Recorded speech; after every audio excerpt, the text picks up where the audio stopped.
Great morning, ladies and gentlemen. Once again, I am Victor Michael Vincent Jr. I am your re-entry expert. Welcome to Repool Radio. Welcome to one of my episodes of Giving Game. You know, I like to shoot inside, I like to shoot outside. It all depends on how nice it is. Hey, I want to talk about something, and I call this as Giving Game. And today I want to give game to Democrats. Democratic Party. Like sometimes, man, y'all really be tripping. Now, I'm not a registered Democrat, not a registered Republican. I'm an independent because I feel like I want to keep my choices open for whoever's best suited for the job. That's the only reason I joined the independent party, because I want to be able to vote for who I think is going to better serve this country. But Democrats, let me tell y'all something, man. Y'all isolate yourselves so much and stay in these little silos on your own thinking you better than everybody else. The Republican Party didn't care what Donald Trump had did. They didn't care. They didn't care that he was talking about grabbing them in the lower section. They didn't care that Jean Carroll had filed and won a sexual case against him. They didn't care about all the felony convictions he had. They didn't care. He was who they wanted, and he was who they chose, and he won. Now, when you look at the Democratic Party, man, y'all so busy trying to put people down and look better than people.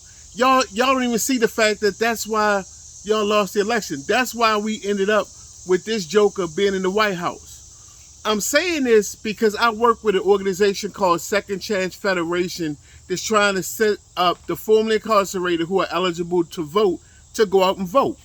Now, when I come and talk to people from the Democratic Party, I get these funny looks. It's almost like I get punched in the mouth. Now, I've been punched in the mouth a lot growing up. That's why these teeth so crooked. I always tell people like, all them blows I took in the mouth tore my teeth up. So I'm used to getting punched in the mouth. And now it's not physically, it's mentally. Because when I talk to Democrats about working with us to get people registered to vote, they punch me in my mouth. It's the look they give me. It's sometimes the sucking of the teeth. Sometimes it's having conversation. The first thing they go to, I don't mess with people with violent crimes or violent offenders. Or I don't mess with people with sexual crimes and sexual offenders. And I always sit back and I never say anything, but I wonder why does this thing always go to sexual offenders? Sexual offenders are on a whole nother spectrum. They have to deal with the sex registry, so they know they're not allowed to do anything. But then again, I'm going to say this in their behalf. If she was 16 and he was 18, and now he 38, 48, or 58, man, I can't hold that dude accountable for that. A lot of these people that have these sexual cases when she's 16 or 18, a lot of times they end up having kids by these women. So I think that each case should be looked at on its individual merit. But I'm going to jump off of that and I'm going to jump back to the topic at hand. Number two, when people talk about violent criminals and people with violent records, a joker stealing a candy bar out of a convenience store and running out, and a security guard runs behind him, tackles him, they fall to the floor, the security guard breaks a finger, that dude gets an assault charge. So now he has a criminal complaint. He goes to criminal court, and if he's found guilty, he can be charged with assault and battery and all kinds of stuff. Now he is registered in the system as a violent offender.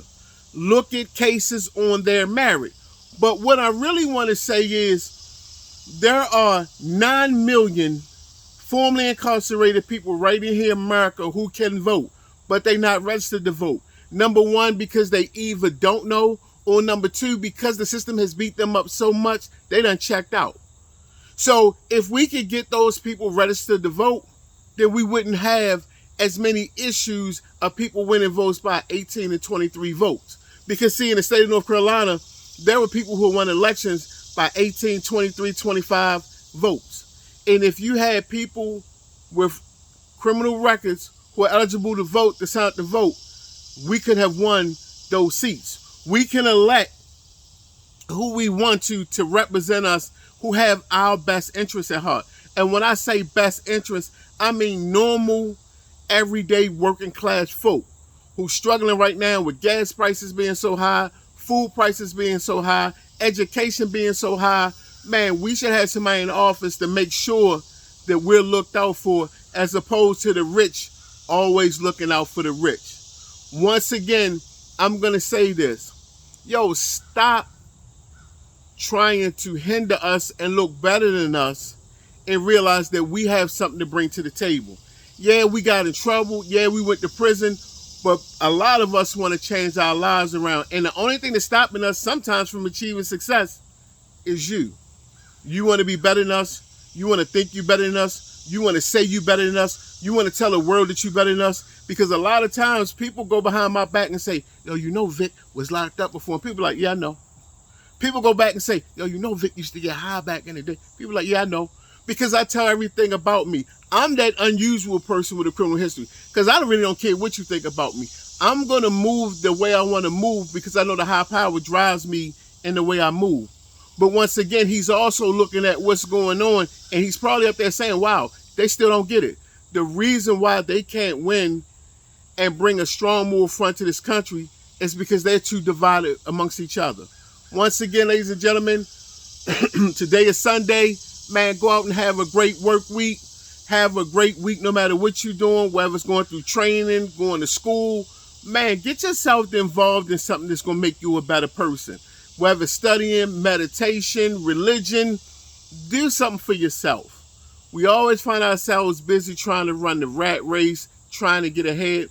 But I'm telling you, beloved, one of the best things you could do is do something for yourself. Man, once again, I am Victor Michael Vincent Jr. I am your re-entry expert. This is Report Radio. This is my episode of Giving Game, and I'm asking you, what are you playing? Checkers, or are you playing chess, beloved? It's time to start playing chess, man.